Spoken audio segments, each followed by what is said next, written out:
Artículo de Alberto Acosta Garbarino, publicado el 30 de marzo del 2025, titulado Disponer de energía es lo más importante.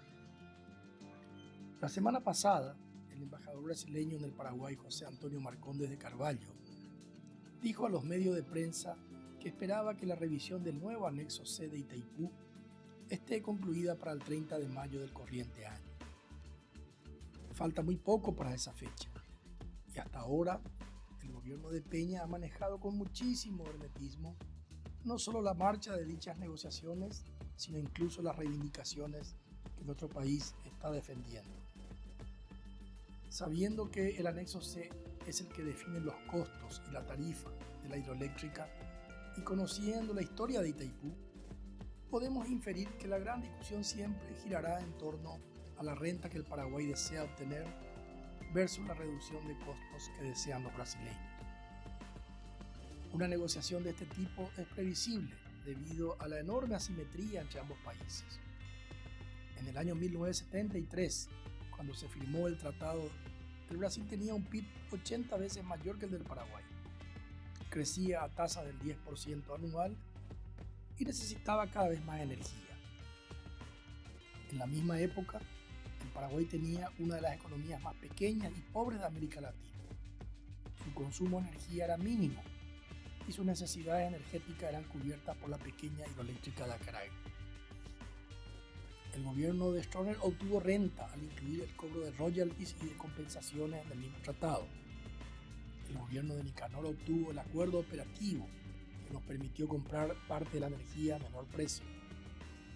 El gobierno de Lugo obtuvo la triplicación de las compensaciones y los gobiernos de Ado y de Peña obtuvieron ingresos extraordinarios gracias a sostener una tarifa alta a pesar de la cancelación de la deuda.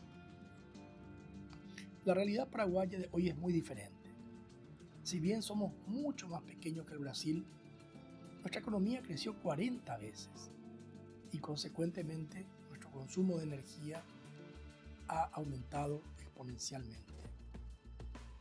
Según un estudio del IPCE, en el año 2029, el Paraguay consumiría el 100% de la máxima potencia disponible en toda la fuente de generación que hoy tenemos: Itaipú, Yacyretá, Acaraj.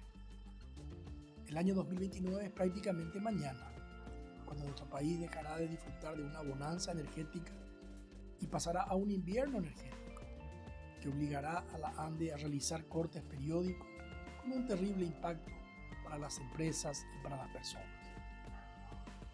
Es imposible que en tan solo 4 años nuestro país pueda desarrollar nuevas fuentes de generación de energía que suplan el déficit de potencia que se aproxima. Por ese motivo creemos que las actuales conversaciones sobre el anexo C no deben limitarse solamente al tema tarifario y deben incluirse otros temas como por ejemplo la posibilidad de una interconexión eléctrica que funcione como una carretera de 2 vías que nos permita vender energía al Brasil y comprar energía del Brasil. Para que un convenio como ese sea viable, sería necesario que en Itaipú se instale en el lado paraguayo un conversor de frecuencia como el que hoy existe en el lado brasileño para convertir la energía brasileña de 60 Hz a la energía paraguaya de 50 Hz.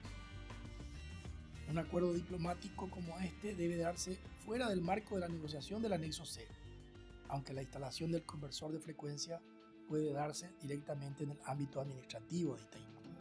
Siempre repito que la guerra de la Triple Alianza parecía que nos había condenado a la pobreza eterna. Sin embargo, la construcción de Itaipú nos abrió la posibilidad de tener un futuro diferente. En las negociaciones anteriores, los gobiernos paraguayos siempre buscaron renta.